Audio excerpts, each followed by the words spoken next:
This was the scariest night of my life. मैं इस रात को कभी नहीं भूल सकती।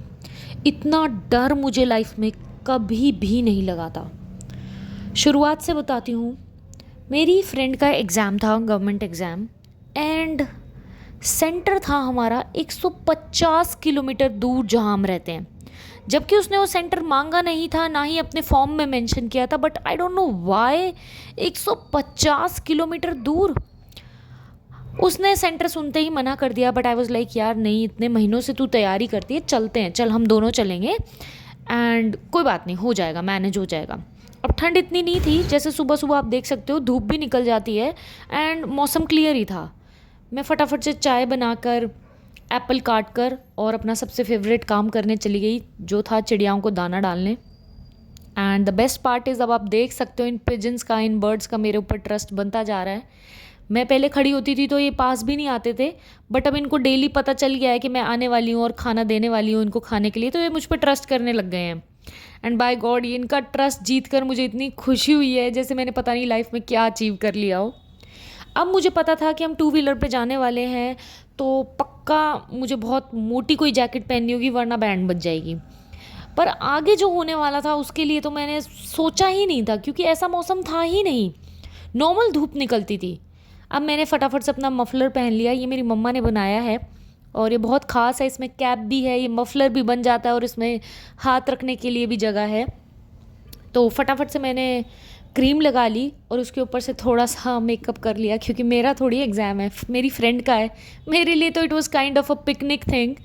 मैंने ये कॉम्पैक्ट कम प्राइमर जो भी है इसे मिक्स करके लगा लिया। और फिर आती है हमारी सुप्रीम बोरोलिन। ये ख़त्म हो चुकी है, आप देख सकते हो मैंने कितनी ज़्यादा यूज़ कर दी है।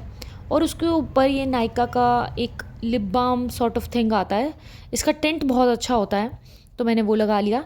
मैंने सोचा यार उसको भी भूख लगेगी तो फटाफट हम दोनों के लिए ही कोई स्नैक्स ले लेते हैं।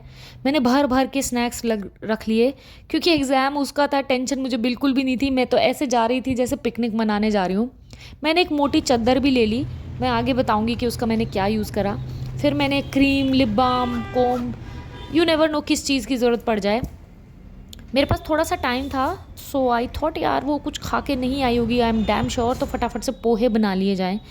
बस मैंने एक प्याज उठाई, एक टमाटर उठाया एंड उनको चॉप वॉप जल्दी जल्दी चॉप किया एंड पोहे पोहे बनाना शुरू कर दिया। बिकॉज मेरे बैक ऑफ द माइंड ये दिमाग में था कि अगर हम लेट हो गए तो बहुत गड़बड़ हो जाएगी, क्योंकि 150 किलोमीटर दूर जाना है और हमने बस मैप पे देखी है वो जगह, तो हमें कम से कम भी 1 घंटे का मार्जिन लेके चलना चाहिए, कि अगर बाई चांस हमने कोई गलत मोड़ ले लिया या कहीं गलत रास्ता पकड़ लिया तो भी हमारे पास 1 घंटा बचा हो, हम पैनिक ना करें।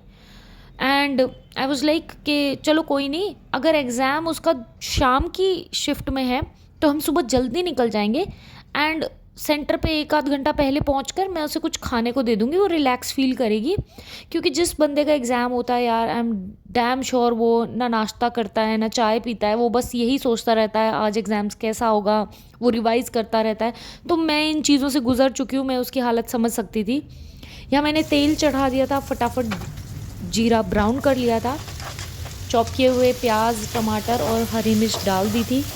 हल्का सा, बहुत हल्का सा भूनना है इनको, क्योंकि पोहे में अगर ज़्यादा ऑयल डालो और ये बहुत ज़्यादा भून दो तो वो सब्जी जैसा बन जाता है। एंड फिर मैंने इसमें डाले बेसिक मसाले जैसे कि नमक एंड हल्दी। अब आई डोंट नो इसमें गरम मसाला डलता है नहीं, बट मैंने डाल दिया। अब सुबह सुबह मैंने फटाफट से किचन भी साफ़ कर ली, क्योंकि हमारे जाने के बाद मुझे पता था बाकी लड़कियों को भी नाश्ता बनाना होगा, एंड इसलिए kitchen cleaning is very very important. अब ये पोहे मैंने फटाफट एक टिफ़िन में बंद करके रख लिए एंड मैंने सोचा उसको गर्मा गर्म पोहे खिला दूँगी रास्ते में कहीं भी रोक कर, तो ठीक रहेगा, पेट फुल होना चाहिए।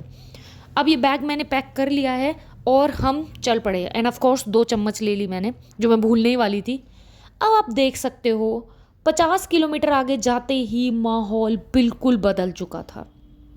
धुंध ही धुंध थी, हमारी हालत ख़राब हो चुकी थी, ठंड के मारे हाथ कांप रहे थे, फिर भी जैसे तैसे हम कहीं रुके और थोड़े से पोहे खा लिए।